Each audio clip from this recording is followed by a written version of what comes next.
So welcome to 90s Night. Come on. Hey, how about that game? How about Braylon and Lana going at it, right? Hey, do y'all want to know what's about to happen? Come on, hey, y'all want to know what's about to happen to Braylon that he lost? All right, hey, so we're about to kick it outside real quick. Coulter, where are you at, buddy? Can you hear us? What's up? Come on, hey, there he is. Hey, y'all make some noise for Coulter. Hey, what's up? How's it going? Hey, so how's Braylon, man? Where's he at? Right here. Oh, there he is. All right, hey, tell us a little about what's about to happen. Okay, so we said this was super high stakes, and it definitely is. I think it is. What we got? We got some slime. Some slime! Oh, hey, I remember on Nickelodeon, I'm pretty sure Ashley, Coulter, you guys do too. Do you guys remember Slime Time? Yeah. All right, so how about some Slime Time, but Generation Youth style? Y'all down with that? Hey, and since you guys voted that Lana won, Lana is gonna get to dump the slime on Braylon. All right, so I need y'all's help to count down for when Lana can dump it. All right, is Lana ready? Hey, Braylon, real quick, are you ready, bud? How you feeling right now, buddy? That's a good question. That's a good question. All right, hey, we're about to count it down, and you better get ready. All right, hey, I need y'all to be as loud as possible. What's up? Lana, how you feel right now? How's the champ feel? Yeah, I feel Pretty great. good? I feel great. That's good. All right, hey, we're going to count you down. We're going to start from 5. Y'all going to help me. Y'all ready? So here we go. Ready? 5, 4, 3, 2, 1. It's slime time.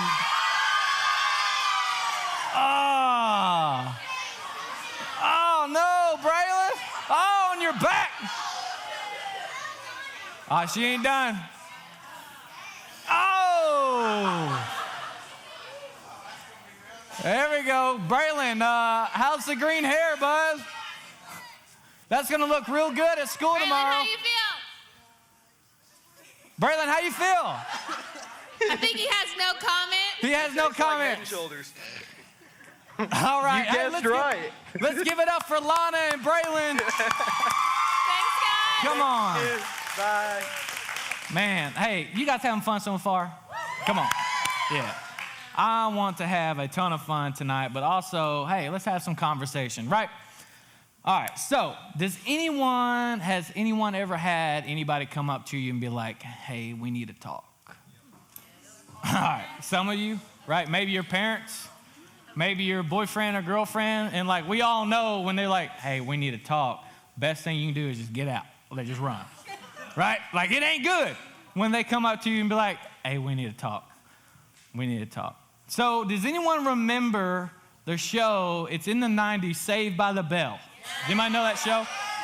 Okay, so Saved by the Bell was a show in the 90s. I remember when I was a kid, my dad used to have this show on all the time, right before he took me to school. So I'm a little bit familiar with Saved by the Bell. So you guys know Zach and Slater, right, if you've seen the show. So this is true story. I actually have a friend. He's a youth pastor at Northridge Church in White House. His name is legit Zach Morris. So I have a friend in real life named Zach Morris. But there was this episode where Zach and Slater actually got into it, okay? They both liked the same girl at the same time, and dudes, we know that's trouble, right? So we're about to check out this clip to see how that worked out for them. Let's check this out.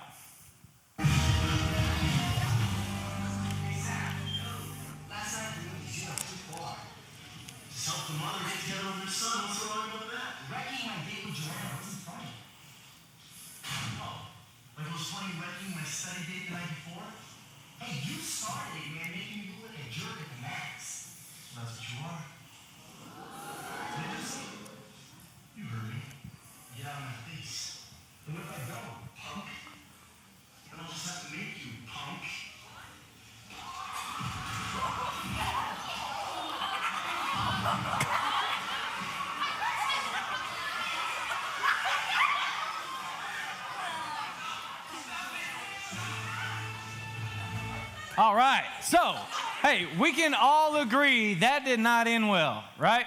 That did not end well. And what this is not is a message on condoning fighting, okay? This is just a good example of what not to do, okay? So, has anyone ever been in a fight before? If we're being honest, we have. All right, maybe you're even in the middle of a fight with somebody right now, right? So we all have had some type of fight, right?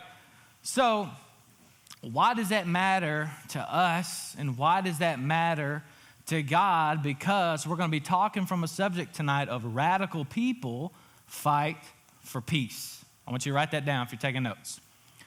Radical people fight for peace. We all know what it's like to fight, but we don't always know how to make peace, right? So before we dive in anymore, let's talk about the definition, like what is peace, right? It's a state or period in which there is no war or a war has ended. It's a condition of freedom, disturbance, whether outwardly as of a nation from war or enemies, or inwardly, everyone say inwardly, within the soul. That's important. Within the soul. Peace is a great thing, but we often don't appreciate it until it's missing. So if I'm honest, I asked you guys to be honest, so I guess I have to be honest, right? So I have actually only been in one fight. It was my sophomore year of high school, and there was this guy, I was playing football, and during practice, like, first of all, this guy was like 2 feet shorter than I was, so I don't really know why he was trying to mess around. But anyway, he gets in my truck, he turns my lights on, runs my battery down for like no reason. I was late to work and not very happy, right? So So I was like, I'm just gonna, and people started talking like, hey. I'm not gonna say his name. He might watch it. I don't know. Hey, he went in there, he cut your lights on. Like, it was funny. I don't know. But I approached him like, hey man, I heard you cut my lights on, my battery's dead and everything. Yeah, I cut them on. Okay, why? Why'd you do that? Well, just cause I'm gonna do it. Okay. So things kind of like escalated a little bit, and then all of a sudden he's like, you wanna go outside? It's like, bro, you cut my lights on and you wanting me to go outside with you. And I was like so confused, so I was like, okay, man, whatever, we'll go outside. And he just kept on and kept on and kept on. I was like, bro, why are you at me right now? So like we kind of talked it out or whatever. Well, then he's like, all right, we're done. Turns around and goes, boom, hits me right in the face. So what did I do? I just walked away. No. So I ended up hitting him back, right? We got into a fight. Again, this is not, I'm trying to teach you guys what not to do, okay? What's up, Ben? I might have won. I don't know. We'll roll the footage back. I don't know. No. But yeah, we ended up getting in a fight, and it was dumb. So dumb. And I can personally say, like, I tried my hardest not to get, like, act all hard or anything, but it's like he was pushing my buttons. So we ended up getting into a fight. But what if I would have acted a little bit differently, right? What if I would have just kind of blown it off, yeah, you did that, whatever. I don't really have time for this, so I'm just going to go. I'm going to go get some jumper cables. I'm going to jump my truck off, and I'm going to go to work. Maybe the fight would have never even happened, right? But it didn't. So we're in the book of James, and this book, James is a pretty straightforward guy, and he gives us instructions on how to follow Jesus, right? So we're going to be in James chapter 3, verses 16, and then we're going to go to chapter 4. So I'll let you guys, if you have your Bible or if you have the Bible app, get to James real quick. James is really awesome, and he helps us establish how to fight for peace. So James chapter 3, we'll start with verse 16. It says, "For wherever there is jealousy and selfish ambition, there you will find disorder and evil of every kind." Chapter 4. What is causing the quarrels and fights among you? Don't they come from the evil desires at war within you? You want what you don't have, so you scheme and kill to get it. You are jealous of what others have, but you can't get it, so you fight and wage war to take it away from them. Yet you don't have what you want because you don't ask God for it. And even when you ask, you don't get it because your motives are all wrong. You want only what will give you pleasure. I want you to highlight, circle, motives are all wrong. Motives are all wrong. You want only what will give you pleasure. So, yeah, thanks, James, for punching us in the gut, right? So he gets straight to the point. Why do we fight with each other? Why? Because we're selfish. And he's right. We can all be a little bit selfish at times, right? But here are 3 things that I feel like is a reason why we fight, and we're going to dive into. Number 1 is we fight because sometimes we're greedy. If we're all honest tonight, we can all be greedy at times. We want what we want, and when we don't get it, we try to bring everybody down with us. Some of us don't even know what we want, and we want it right now. Right? If we're just being honest, we can be greedy. Sometimes we are self-centered. It's all about me. I don't care what about anybody else. I'm going to get me and I'm going to get mine. I think it's Remember the Titans, if anybody's ever seen that. Yeah, there we go. Got a couple. I'm going to get me and mine, right? I don't care about you. I don't care about you. I don't care if you're on my team. I want the scholarship, so I'm going to bring you down. I don't even make you look bad. We can be selfish, right? What about this? Sometimes we're just defensive. That was me. I was being defensive. Mug came up and hit me in the face. You know? Most of us, if we're honest, probably would be like, not gonna take that. I was being defensive. Somebody calls you a name, you call them a name back. They bring you down, so you gotta bring them down with you. Or they bring you down, so you bring them down. But what's the alternative to selfishness and conflict? What's the alternative? Let's check this out. Back to James 3. We're going to go 16 through 18 this time. For wherever there is jealousy and selfish ambition, there you will find disorder and evil of every kind. Highlight every kind, circle every kind. But the wisdom from above is first of all pure. It is also peace-loving. I want y'all to underline this last part. Peace-loving, gentle at all times. That's the hard one. All times. And willing to yield to others. Like if you're driving, you yield, kind of slow down, right? It is full of mercy and the fruit of good deeds. It shows no favoritism. We talked about that this series. And it's always sincere. Underline, circle, always sincere. And those who are peacemakers will plant seeds of peace and reap a harvest of righteousness. James calls us to be peacemakers. Now, to me, that's kind of an interesting word, right? It tells us peace is something that doesn't happen accidentally. It needs to be made. Peacemakers. We have to make peace, right? Peace doesn't just kind of show up on its own most of the time. It implies it's normal to see fighting and conflict because you can't be a peacemaker if there is no conflict, right? So without conflict, there's no need to make peace. Has anyone ever heard of healthy conflict? Anybody? Healthy conflict? Like, not all conflict is actually bad if it's handled correctly, right? James didn't tell us to be peacekeepers who silence or avoid conflict, right? So there's two ways that we can do this. If you call yourself a Christian or a Christ follower, you've accepted Jesus into your heart, right?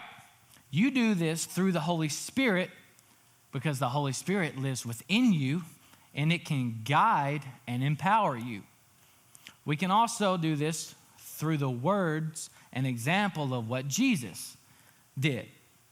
So if you want to, go ahead and turn to Matthew. We're about to be in Matthew here in a second. Jesus did a pretty radical thing once. Well, he's done a lot of really cool stuff. But there was one time that he preached, it's called the Sermon on the Mount. He literally preached the sermon on a mountain, okay? Jesus often said things like, "You've heard," and then Jesus would be like, "But I say." You've heard if someone hits you, hit them back. You've heard, "Hey, don't take that." You've heard to get revenge, but Jesus says, turn the other cheek. Be a peacemaker, right? So Matthew chapter 5, verse 9. It says, "God blesses those who work for peace, for they will be called the children of God." God blesses those who work for peace, for they will be called the children of God. This is actually the opposite of what our world teaches us, right? Right? We often celebrate strength, dominance, and winning at any cost. Doesn't matter if you've cheated, doesn't matter how you won, that's celebrated. So how do we be a peacemaker? In a conflict where you can never totally control the outcome, but you can always contribute to making peace in some small way. We did a sermon series, our church did a while back ago, called The Upside Down Kingdom. I highly encourage you to check that out. It's really good. And there's like 8 weeks of material on how the world tells us one thing, but Jesus flipped that upside down, and Jesus tells us to act another way. So here are 4 ideas to help you tonight get started. Are you ready? Come on, if you're ready, say, "I'm ready." All right, here we go. Number 1, write this down. Stop the drama. Don't start it. Yeah. Stop the drama. Don't start it. So we'll start with the don't start it part, right? So that means, "Hey, did you hear what Austin did today at school?" Where's he at? There he is. "Caden, bro, did you hear what Ben and them all they did all at school the other day? Man, boy, it's bad." That's starting drama. And then Ben's sitting over, "I didn't do anything." You know what I'm saying? So don't start drama. Don't gossip. Don't try to tell someone else's story that's not yours. Okay? So back to the stop the drama. Now that's the tough one, right? How do you stop drama? What if you have some friends and they're all talking about someone, maybe gossiping about someone, and you're like, "Man, this is making me feel a little icky." Do y'all say icky? Maybe. I don't know. Probably not. Makes me feeling weird. What you need to do is step in like, "Guys, this isn't right. This isn't what Jesus would want us to do. So let's, if y'all want to talk, I don't want to be a part of that." Stop in drama. Maybe you see a fight at school. Hey, instead of encouraging it, like, "Well, hey guys, we'll work this out, okay?" Stop in the drama. Number 2, build a bridge, don't burn it. Build a bridge, don't burn it. When we're hurt or angry, we often want to hit back, take revenge, and sometimes even end the relationship. So we all know what a bridge does, right? If you have a piece of land here, there's water or something, and you need to get across, you build a bridge, right? And get over to the other side. Burn the bridge. So how does that go into our relationships? What if, I think we all had this friend, like y'all were tight growing up. Like y'all were at each other's houses all the time. Maybe you played ball. Maybe you rode, I had a couple friends I used to ride dirt bikes with. Like we were tight. In the summer, like they were at my house or I was at their house. But what if, and it has happened, maybe something happened and now you're not as tight anymore. Like something happened, y'all ain't friends anymore, it ain't like it was, and then you see them in the hallway and you give them one of them looks, right? So don't burn a bridge, build it. So how do you build a bridge in that type of relationship? You know, maybe you see them in the hallway and it's like, you know what, I'm tired of living this way. You know, it's like, hey, next time I see him, I'm just gonna be like, you know, maybe it's not even your fault. That's a bold thing, apologizing even when you know you didn't even do anything.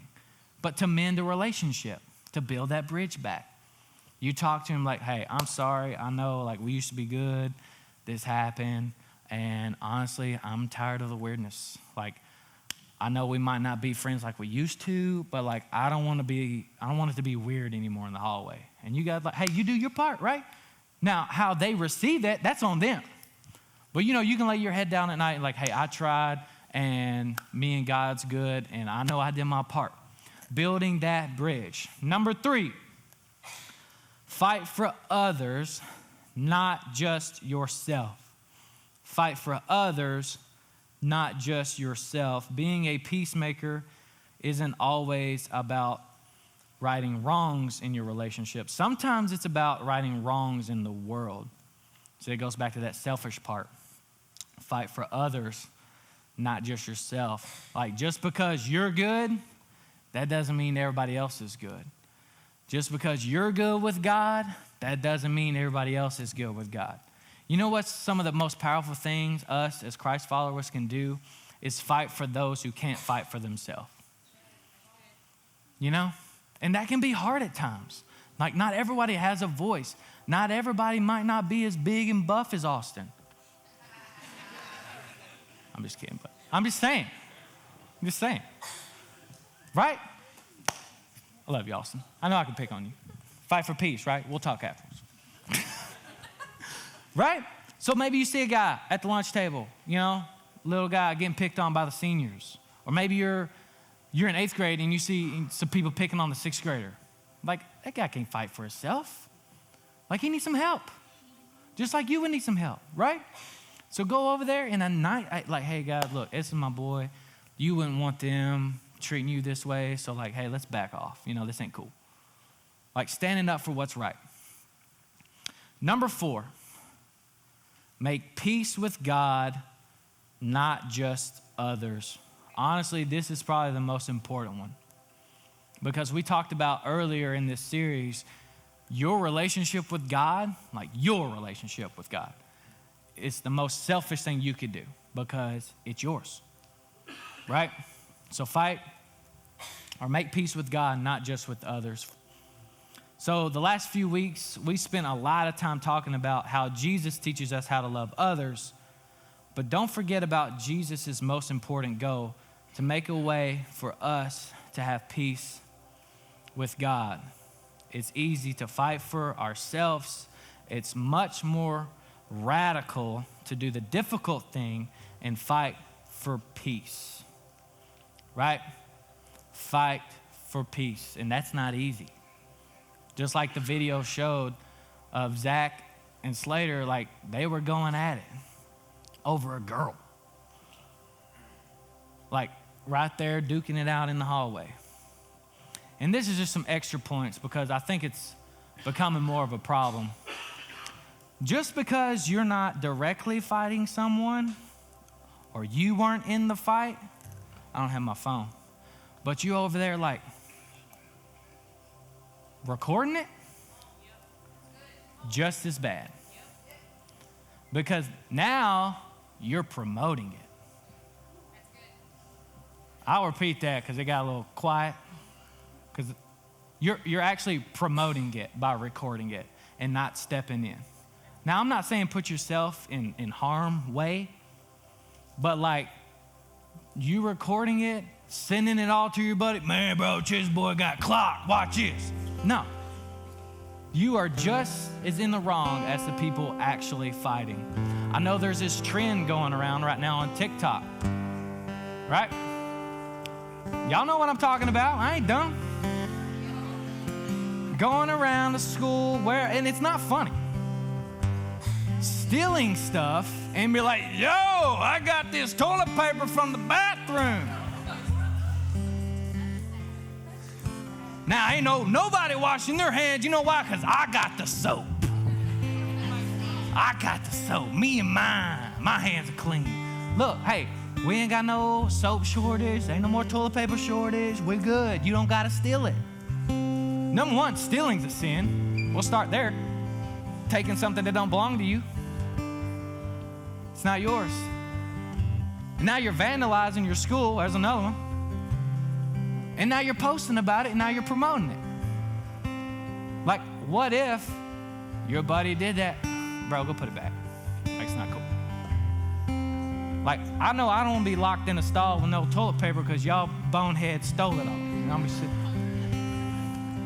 Man, I'm gonna call Preston. Man, can you bring me some? Yeah, Preston's got my back. Kaden took the toilet paper. I saw it on TikTok. I need some. No, but you guys feel me tonight? Y'all see what I'm saying? You don't have to be directly the one stealing or fighting to be just as involved. So can we all do better and fight for peace, right? Because that's the radical thing to do. And if you want to be more like Jesus, you're going to have to do some pretty radical things because he set the bar pretty high. Like culture said, pretty good. It's pretty high. So my prayer tonight is that peace will be with you, okay? Over 2,000 years ago, the world was changed forever when Jesus showed us how to love. Now God's inviting us to continue changing the world by loving others with the radical love of Jesus. You want to know how Jesus loved? You know what Jesus did to people who persecuted him, made fun of him, mocked him, all those things? Betrayed him? He served them. Who you serving tonight? Who you serving tonight? Bible talks about loving your enemies. Loving, and I'm not talking about White House. I'm talking about like real people that like, man, they did me wrong. And I don't know how I feel about it. Loving them, praying for them, serving them, saying hi to them. When you don't feel like it, it's hard. Right? Jesus served people who, like he sat at a table and had a meal with a guy who he knew that was going to betray him. Had a meal with him. Any of you guys sitting at the table with your enemies, knowing they're about to, maybe, I don't know. But like that's the kind of radical stuff that we're talking about. So my prayer tonight is that starting tonight, starting in your small group, you know, I know there's a lot of people, y'all love to talk. I'm about to give y'all the mic and come up here. Y'all love to talk, right? And I know it can probably, it works my nerves sometimes. I know it can work y'all's. You're in your group, you're trying to be serious. Hey, bro, I had a rough week. And you got the person that won't hush, right? And you just want to be like, shut up! But that's not what Jesus says to do, right? Like, hey, you're being really distracting right now. I'm honestly trying to learn, and I want to become the me I haven't met yet, and you're hindering that. So if you wouldn't mind, like, if you don't want to be here, like, no one's making you be here, but like, if you're going to be here, like, can you please just be quiet? See the difference? So it starts tonight. Start tonight in your small group. Tomorrow at school, right? You see that person, maybe something went down, like, hey, make it right. I promise you. It'll be like a weight off your whole body. Like, man, I'm glad I don't got to walk in the hallway. I don't want to see them. Nope. That you get to lift your head up and maybe actually witness to someone, right? Invite them to church. Invite them to youth. Man, I don't know about y'all, but I have a really good time here. It is awesome. It's very fun. Invite them here.